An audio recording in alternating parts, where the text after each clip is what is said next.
Even though it feels like it's a month away, it feels a lot quicker than that. We leave on Tuesday to head out to San Antonio to kind of meet up with the Olympic team, um, and I think we're looking forward to that first and foremost, just to get our team that will be representing the U.S. together moving forward as a unit. We'll be in San Antonio for about 8-9 days, and then from San Antonio to Atlanta, and then Atlanta down to Rio on the 1st of August. So we've got a lot of things to be to kind of get done before we get to Rio, and so that's the thing that's kind of directly in front of us right now. You got, I mean, just looking at this list, it's incredible how many Cal swimmers have made the Olympics this year. Strong a team do you think this is? How big an impact could they have? Well, they do all that in spite of their coaching, as these guys would tell you. They're good kids. I mean, they work hard and they keep grinding away on their process day in and day out. I mean, that's all coaching cliches. I get it, but I mean, it is true. They don't get kind of beyond the moment, and they keep their process greater than their performance. So I think a combination of all those things has been a resultant of their success, and we want to keep that moving forward, and we do want to impact the Olympic team. I think our group that we have going is not going to be Cal. It's going to be Team USA, and for us, it is and has always been about impacting medals. For us at Olympic trials, it was about moving forward and advancing to the team, and now it's about impacting the medal count for Team USA heading down to Rio. Has there ever been one of those moments yet in which you really you look at the roster and how many representatives from Cal are going and just think, well, wow, my goodness, how did we get to this point? It hasn't happened yet. I don't know if it will happen. I mean, we kind of, it's kind of my verbal crutch saying kind of, but we look at, we look at what we're doing day in and day out, and it's not. I don't know. We don't look back at what we accomplished and feel like we're done. We certainly feel like our best is directly in front of us, and that's what we keep looking at. I think maybe as we get through Rio, we'll do that. But right now, it's we're just in the moment and kind of on to the next thing, so to speak. How does the training, if at all, get altered at this stage in the game, man, when you're getting so close to?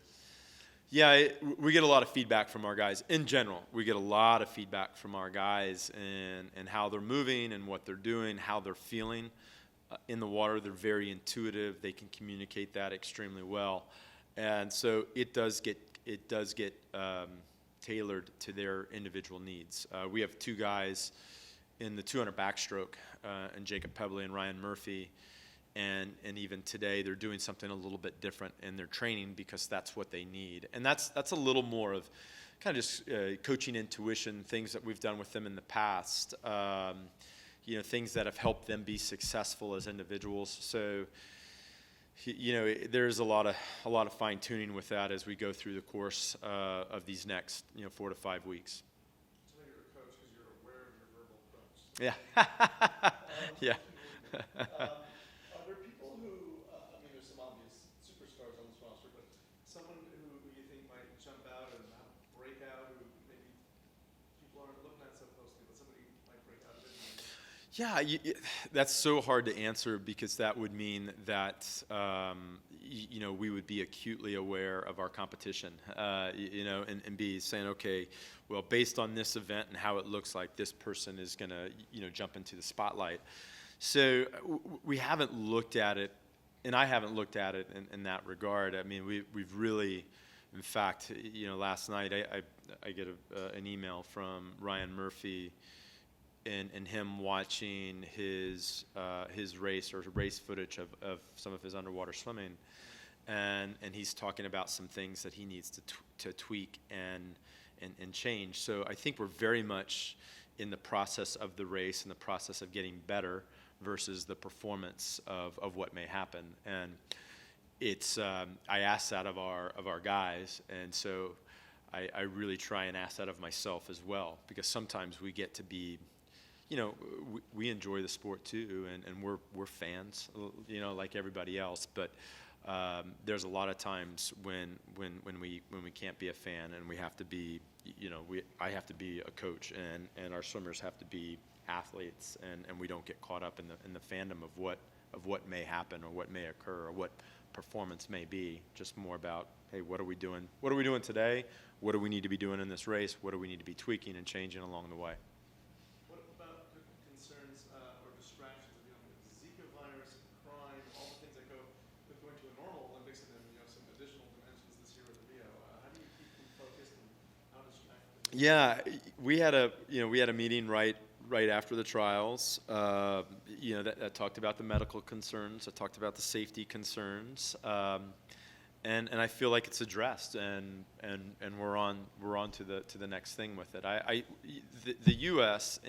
in every event, meet, championships that we've traveled with Team USA, the safety of the athlete is of the utmost concern, and so there's no stone that doesn't go unturned in terms of making sure that the safety of our athlete and the athletes' families are first and foremost. At hey, we're going to make sure this is okay. I mean, certainly as an athlete, you want to make sure that that's not in the back of your mind. And Team USA has done a fantastic job of addressing that, of addressing crime, of addressing Zika, and we feel good about it. We feel good about the plan that's in place heading forward, and now we're just focused in on what we do, which is swimming back and forth really fast. Was there ever a low point over the last couple of years that kind of sort of galvanized this team, provided any extra motivation into this summer? Boy, that's a good question. No, I think that would be answered maybe individually. There's maybe some individual swimmers that have had some little lulls, little low points, little stop, refocus, reset, but not necessarily from a team perspective. Can we point to a moment in the last 4 years where it's like, all right, this is our turning point, and this is our give 'em hell speech moment. It's maybe more on an individual perspective, but I think we've just been really relentless about executing our plan over the last 4 years, and it has been, as crazy as it may sound, it has been a 4-year plan to really execute. Maybe not in detailed, but certainly from a high level in terms of how we want to move, what we want to accomplish from summer to summer, how our training group was evolving. So. Yeah, there was never one point with that. How comforting is it to know that a lot of this team already has Olympic experience, though, so you don't need to kind of curve against any rookie kids? Yeah, a lot of these guys have Olympic experience. A lot of these guys have international experience. The group that we have going from Cal was the very same group that we took in 2014 to a Mare Nostrum series in Europe, where they raced in France and Spain and in Monaco. And so a lot of the guys that they raced in that setting, they'll see at the Olympic Games, so they're very comfortable with names, race strategies, etc.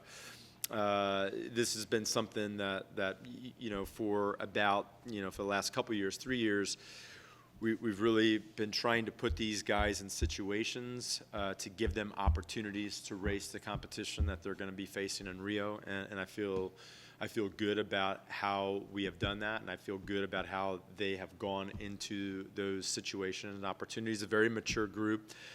We've sent this group kind of to all corners of the earth, and in some cases without a coach, and they've managed those situations. They don't need me there to swim fast. Is kind of how we've always set their environment and their conditions for success. So this group's ready to go. The moment's not bigger than them.